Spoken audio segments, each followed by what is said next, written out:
السلام علیکم ناظرین، نوید صحت کی نئی ویڈیو میں خوش آمدید۔ دوستو، آج میں آپ کو ایک ایسا تیلا تیار کرنے کا طریقہ بتاؤں گا۔ کچن میں پڑی ہوئی چیزیں اس میں استعمال ہوتی ہیں اور ان کا تیل تیار کرنا ہے، اور اس تیل کی اگر 3 بوندیں اپنے تناسل کے اوپر لگا دیں، جیسے زمین میں زلزلہ آتا ہے اسی طرح تناسل کے اندر پھرتی آ جائے گی اور اس کے اندر کپ کپی آ جائے گی۔ جو اس کی رگیں ہیں وہ کھل جائیں گی اور خون کی روانگی بھی اتنی تیز ہوگی کہ نفس کپڑے پھاڑ کر باہر آ جائے گا، اور یہ سارا عمل آپ کی آنکھوں کے سامنے ہی ہوگا، صرف 3 قطروں کے لگانے سے۔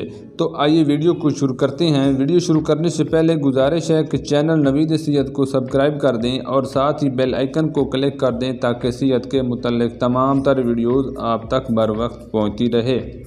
سب سے پہلے آپ نے 1 عدد پیاز لینا ہے، اسے اپنے کچن سے بھی لے سکتی ہیں۔ پیاز کا چھلکا اتار کر اسے چھری کی مدد سے 2 حصوں میں تقسیم کر لیں۔ آدھا پیاز استعمال کریں اور آدھا اپنے پاس رکھ لیں۔ دوسرے نمبر پر آپ نے لونگ لینے ہیں۔ یہاں پر آپ کو 6 سے 7 عدد لونگ چاہیے۔ ان لونگوں کو پیاز کے اندر چبو دیں، یا یوں سمجھ لیں کہ 6 سے 7 لونگوں کو پیاز کے اندر لگا دیں۔ جب لونگ لگ جائیں تو انہیں 4 گھنٹوں کے لیے چھوڑ دیں۔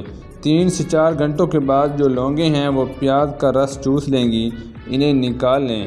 اس کے بعد 2 سے 3 گھنٹے کے لیے چھاؤں میں خشک ہونے کے لیے ان لونگوں کو رکھ دیں۔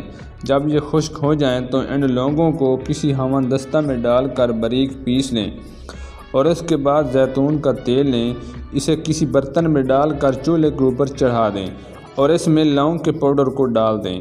جب اچھی طرح لونگ تیل کے اندر جل جائیں تو اس کے بعد اتار لیں اور تیل کو چھان کر کسی بوتل میں محفوظ کر لیں۔ طریقہ استعمال: وقت جماع سے 1 گھنٹہ پہلے 3 قطرے اپنی